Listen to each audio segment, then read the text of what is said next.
दोस्तों नमस्कार।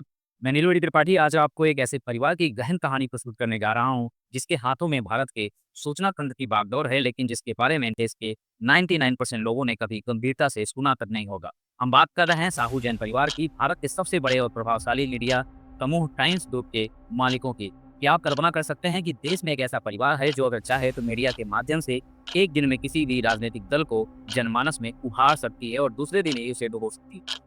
जो तय कर सकता है कि कौन सा नेता अगला सितारा बनेगा और किसका कैरियर खत्म होगा। जो निर्णय ले सकता है कि देश में कौन से मुद्दे चर्चा में रहेंगे और कौन से कब जाएंगे। यह परिवार न अडानी है, न अंबानी है, न टाटा और न ही बिरला। यह है साहू जैन परिवार, जो इतिहास के पन्नों में छिपा रहकर भी भारत के भविष्य को आकार दे रहा है। आइए आज हम इस परिवार की कहानी की गहराइयों में उतरते हैं और समझते हैं कि कैसे एक छोटे से शहर से निकली यह कहानी आज के भारत के सबसे प्रभावशाली साम्राज्यों में से एक के निर्माण तक पहुंची है। उत्तर प्रदेश से उदय होता है, उनके जड़ों की तलाश की जाती। इस महत्वपूर्ण कहानी का आरंभ होता है उत्तर प्रदेश के बिजनौर जिले के छोटे से कस्बे नजीमाबाद से। 20वीं सदी के आरंभ में यहाँ रहते थे राय बहादुर साहू जंगमंदिर दास जैन, एक सम्मानित जमींदार और ब्रिटिश शासनकाल के मजिस्ट्रेट थे। जंगमंदिर दास जैन न केवल एक धनी व्यक्ति थे, बल्कि वे अपने पूरे क्षेत्र के लोगों और ब्रिटिश अधिकारियों दोनों के बीच अत्यधिक सम्मान की निगाह से देखे जाते थे। जंगमंदिर दास जैन लगातार 6 वर्षों तक बिजनौर के चेयरमैन रहे और उनकी प्रतिष्ठा और प्रभाव इतना था कि उनके परिवार के सदस्यों को भी स्थानीय समुदाय में विशेष सम्मान प्राप्त होता था। उनके परिवार में उनके छोटे भाई दीवान सिंह जैन की असामयिक मृत्यु हो जाती है, जिससे उनके 2 बेटे श्रेयांश प्रसाद और शांति प्रसाद अनाथ हो जाते हैं। श्रेयांश प्रसाद को एक गणेश लाल नामक व्यक्ति ने गोद ले लिया, और जबकि छोटे भाई शांति प्रसाद जैन अपनी उच्च शिक्षा के लिए काशी हिंदू विश्वविद्यालय यानी कि BHU चले जाते हैं। शांति प्रसाद के जीवन में धन की कमी नहीं थी, लेकिन उनके अपने व्यक्तिगत साम्राज्य की कमी थी। एक युवा और महत्वाकांक्षी व्यक्ति के रूप में वह अपने भविष्य के निर्माण के लिए अवसरों की तलाश में थे।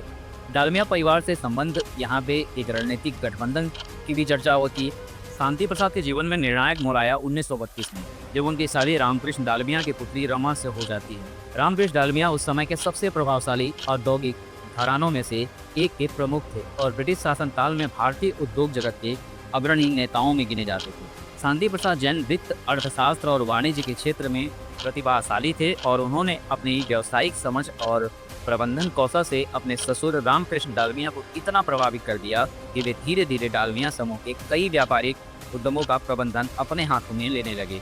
डालमिया न केवल एक प्रतिभाशाली दामाद पाकर खुश थे, बल्कि उन्हें ऐसा विश्वसनीय व्यक्ति भी मिल गया था जो कि परिवार के भीतर से ही उनके साम्राज्य का विस्तार कर सकता था। अब शादी के कुछ ही वर्षों बाद शांति प्रसाद बिजनेस के सिलसिले में पटना चले जाते हैं और डालमिया ने शांति प्रसाद के बड़े बेटे श्रेयांश और उनके मामा के बेटे राजेंद्र कुमार को भी अपनी व्यापारिक साम्राज्य में शामिल कर लिया और उन्हें विभिन्न व्यवसाय की जिम्मेदारियां भी सौंप दी। अब धीरे धीरे जैन परिवार की हिस्सेदारी इतनी बढ़ गई थी कि डालमिया समूह का नाम बदलकर डालमिया जैन समूह हो गया था, और यह गठबंधन दोनों परिवारों के लिए फायदेमंद साबित हुआ और उनका साम्राज्य तेजी से विस्तार करने लगा। साम्राज्य का विस्तार होता है स्वतंत्रता से पहले का जो उदय का पीरियड होता है, उस टाइम पे शांति प्रसाद के व्यवसाय में प्रवेश के एक दशक के भीतर ही डालमिया जैन समूह का विस्तार कर लेती है और अविश्वसनीय गति पकड़ लेती है, और उनके पास देश भर में सैकड़ों चीनी मिलें और सीमेंट फैक्ट्रियां थी। और यह सब उस समय का भारत था, जिसमें पाकिस्तान और बांग्लादेश भी शामिल थे। उनके साम्राज्य में कपड़ा मिले, बैंक, बीमा कंपनियां, रसायन संयंत्र, खाद्य उत्पादन कंपनियां, कोयला खदानें, रेलवे ठेके, जूट मिले और कई अन्य उद्योग शामिल थे। 1939 में जब द्वितीय विश्व युद्ध छिड़ा और वैश्विक अर्थव्यवस्था मंदी की चपेट में थी, तब भी डालमिया जैन समूह ने इतना धन अर्जित किया कि वह भारत में टाटा और बिरला के बाद तीसरा सबसे धनी, प्रभावशाली और शक्तिशाली व्यवसायिक समूह बन गया था। द टाइम्स ऑफ इंडिया का अधिग्रहण भी कर लेता है और इतिहास का एक वहाँ से निर्णायक मोड़ आता है। डालमिया जैन समूह के इतिहास में सबसे महत्वपूर्ण और रणनीतिक कदम आया 1946 में, जब उन्होंने Bennett Coleman and company limited यानी कि BCCL का अधिग्रहण किया। अब BCCL प्रसिद्ध द टाइम्स ऑफ इंडिया समाचार पत्र का मालिक था, जो उस समय भारत का सबसे प्रभावशाली अंग्रेजी दैनिक समाचार पत्र कहा जाता था। और यह समझने के लिए कि यह अधिग्रहण इतना महत्वपूर्ण क्यों था, हमें द टाइम्स ऑफ इंडिया के इतिहास को समझना होगा।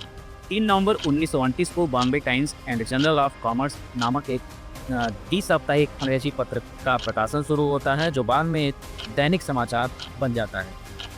1861 में इसे पुनर्निर्मित करके द टाइम्स ऑफ इंडिया बना दिया जाता है और प्रथम विश्व युद्ध के दौरान 30 दिसंबर 1915 को एसएस पार्सिया नामक स्कॉटिश जहाज पर एक जर्मन पनडुब्बी ने हमला कर दिया और जिसमें फ्रैंक मॉरिस कोलमैन की मृत्यु हो जाती है और इसके बाद थॉमस बेनेट ने अकेले टाइम्स ऑफ इंडिया का संचालन करना शुरू कर दिया और इसे भारत के सबसे प्रभावशाली समाचार पत्रों में बदल दिया। द्वितीय विश्व युद्ध के बाद ग्रेट ब्रिटेन की आर्थिक स्थिति खराब हो गई थी। सुभाष चंद्र बोस के नेतृत्व में भारतीय स्वतंत्रता आंदोलन की गति तेज हो रही थी और कई ब्रिटिश व्यापारी और शाही लोग भारत छोड़ने की तैयारी कर रहे थे। इन्हीं में से एक थे थॉमस बेनेट, जिन्होंने अपना साम्राज्य बेचने का फैसला किया। रामकृष्ण डालमिया से मुलाकात के बाद बेनेट को विश्वास हो गया था कि डालमिया उनकी विरासत को जीवित रख पाएंगे और उचित मुआवजा भी दे सकेंगे। यही पे एक समय आता है कि जो कि जैन समूह और भारतीय राजनीति के लिए महत्वपूर्ण मोड़ साबित होता है और 1955 में जब फिरोज गांधी, जो कि इंदिरा गांधी के पति थे, संसद में एक बड़े रिक्ति घोटाले का मामला उठाते हैं। फिरोज गांधी को शक था कि डालमिया के व्यापार में कुछ अनियमितताएं हैं और अपनी जांच के दौरान फिरोज गांधी ने पाया कि डालमिया ने बीसीसीएल को खरीदने के लिए उन बैंकों और बीमा कंपनियों से धनराशि का उपयोग किया था जिनके वे अध्यक्ष थे। अब इसमें दो बड़ी समस्याएं थी। पहली, बैंकों और बीमा कंपनियों में जमा धन जनता का था, जिसे इस प्रकार हस्तांतरित करना धन हेरफेर था, और दूसरी, यह धन किसी ऋण के रूप में नहीं लिया गया था बल्कि डालमिया द्वारा अपना समझकर सीधे बीसीसीएल को दे दिया गया था। अब फिरोज गांधी ने धन को इधर उधर किया था और मध्यस्थ लेनदेन और हर छोटी बड़ी जानकारी के इतने ठोस प्रमाण संसद में पेश किए, कोई भी उन्हें नकार नहीं सकता था। सरकार को इस मामले की जांच के लिए विवियन बोस आयोग का गठन करना पड़ा और जांच के बाद मामला अदालत में पहुंचता है। डालमिया का प्रतिनिधित्व सर एडिंगल मैंकिंटोश फुट ने किया, जो उस समय के प्रमुख ब्रिटिश अधिवक्ता थे, लेकिन फिर भी डालमिया मुकदमा हार जाते हैं और उन्हें 2 साल के लिए तिहाड़ जेल भेज दिया जाता है।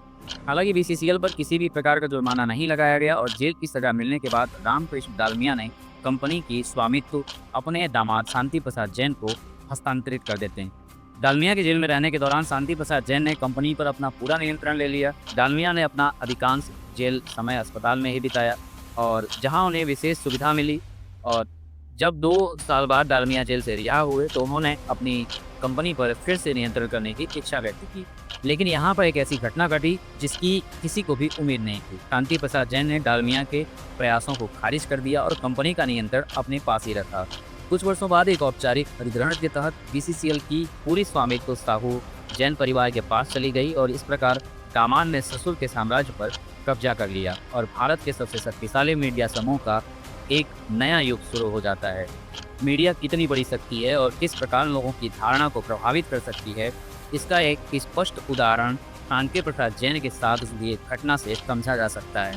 नेहरू के शासनकाल में किसी भी देश से अधिक विदेशी मुद्रा लाना कड़ाई से प्रतिबंधित था और कोई भी कंपनी नियमों से अधिक विदेशी व्यापार नहीं कर सकती थी। अब इसके बावजूद एक बार शांति प्रसाद जैन को पालम हवाई अड्डे पर विदेशी मुद्रा के साथ पकड़ा गया जाता है और गिरफ्तार किया जाता है। स्वतंत्रता के बाद भारत सरकार प्रकाशनों को सब्सिडी दर पर न्यूज़ प्रिंट प्रदान करती थी और यह वह कागज होता था जिस पर कि अखबार छापे जाते थे। सरकार इसे सस्ती दरों पर इसलिए देती थी ताकि अधिक से अधिक समाचार पत्र छपने को प्रोत्साहन मिल सके और लोगों के लिए अखबार अधिक सुलभ हो सके। लेकिन शांति प्रसाद जैन ने सरकार से सस्ते दामों पर न्यूज़ प्रिंट लिया और फिर उसे काले बाजार में अवैध रूप से बेचने लगी। यह न केवल गैर कानूनी था बल्कि सरकार के साथ धोखा भी था। जब यह मामला सरकार के सामने आता है तो शांति प्रसाद जैन को दोषी पाया गया और उनसे उनका सबसे मूल्यवान व्यवसाय बीसीसीएल छीन लिया जाता है। कंपनी का पूरा नियंत्रण सरकार ने अपने हाथों में ले लिया और इस प्रकार साहू जैन परिवार के लिए विपरीत समय शुरू हो जाता है। सरकार द्वारा बीसीसीएल के अधिग्रहण के बाद साहू जैन परिवार का पतन शुरू हो गया। उनके व्यवसाय संघर्ष कर रहे थे और उनकी आशा की किरण भी धीरे धीरे मंद पड़ने लगी। इंदिरा गांधी ने 1966 में प्रधानमंत्री के रूप में पदभार संभाला और कई बड़ी कंपनियों और क्षेत्रों का राष्ट्रीयकरण शुरू किया। 1969 में उन्होंने 14 प्रमुख निजी बैंकों का राष्ट्रीयकरण किया, जिनमें से कई जैन परिवार से जुड़े हुए थे। कोयला खदान राष्ट्रीयकरण अधिनियम 1973, जनरल बीमा व्यवसाय राष्ट्रीयकरण अधिनियम 1972 जैसे कानूनों के माध्यम से इंदिरा गांधी ने कई उद्योगों पर सरकारी नियंत्रण स्थापित किया, जिससे साहू जैन परिवार के कई व्यवसाय प्रभावित हुए। और फिर 25 जून 1975 को इंदिरा गांधी ने आपातकाल की घोषणा की, जिससे कि भारत में एक ऐसा दौर शुरू होगा जब लोगों की स्वतंत्रता पर प्रतिबंध लग गया।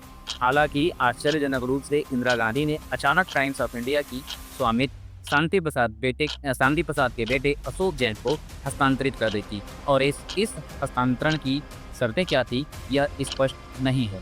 लेकिन इसके बाद times of India Indira Gandhi के प्रशंसक के रूप में उभरा और जबकि पूरे देश में लोग आपातकाल के कारण परेशानियों का सामना कर रहे थे, टाइम्स ऑफ इंडिया हर दिन इंदिरा गांधी और संजय गांधी की प्रशंसा में लेख प्रकाशित करता था। अशोक जैन ने ऐसे कई वरिष्ठ पत्रकारों को नौकरी से निकाल दिया जो गांधी परिवार के प्रति आलोचनात्मक थे। मीडिया इस कदर बिका हुआ था कि लोग टाइम्स ऑफ इंडिया को टाइम्स ऑफ इंदिरा कहने लगे थे।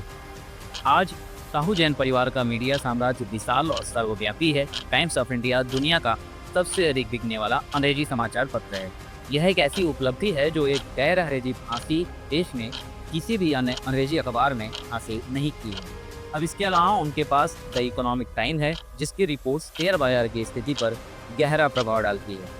फिल्म फेयर और फेमिना जैसी पत्रिकाएं जो बॉलीवुड सेलिब्रिटीज को स्टार बनाने में महत्वपूर्ण भूमिका निभाती हैं, वह भी इस समूह के अंतर्गत आती हैं और स्थानीय और क्षेत्रीय स्तर पर अपनी पकड़ मजबूत रखने के लिए उनके पास महाराष्ट्र टाइम्स, मुंबई मिरर, विजय कर्नाटक, बेंगलोर मिरर जैसे कई और समाचार पत्र हैं। भारत के सबसे बड़े रेडियो नेटवर्क में से एक रेडियो मिर्ची भी इन्हीं का है और अगर आप इंटरनेट पर समाचार पढ़ते हैं तो बहुत संभावना है कि आप अधिकतर समय इन्हीं की वेबसाइटों को देख रहे होंगे। साम्राज्य में इनका प्रभाव बहुत ही बड़ा माना जाता है। टाइम्स ऑफ इंडिया समूह की शक्ति इतनी है कि वह 24 घंटे के भीतर किसी भी व्यक्ति की छवि बिगाड़ सकती है या फिर बिना 1 रुपया खर्चा किए अपने पूरे परिवार का ऐसा प्रचार कर सकती है कि लोग अंबानी और अडानी से ज़्यादा उनकी चर्चा करने लगे।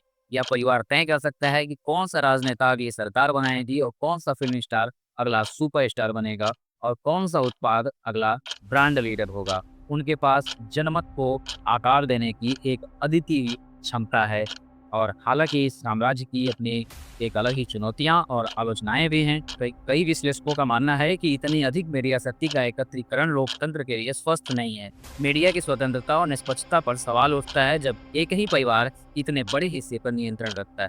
इसके अलावा डिजिटल युग में पारंपरिक मीडिया के प्रभाव पर भी चुनौतियां आई। सोशल मीडिया और ऑनलाइन प्लेटफॉर्म से जनता को सूचना के वैकल्पिक स्रोत प्रदान किए गए हैं जिसमें टाइम्स ऑफ इंडिया जैसे प्रमुख मीडिया समूहों के एकाधिकार को चुनौती मिली है।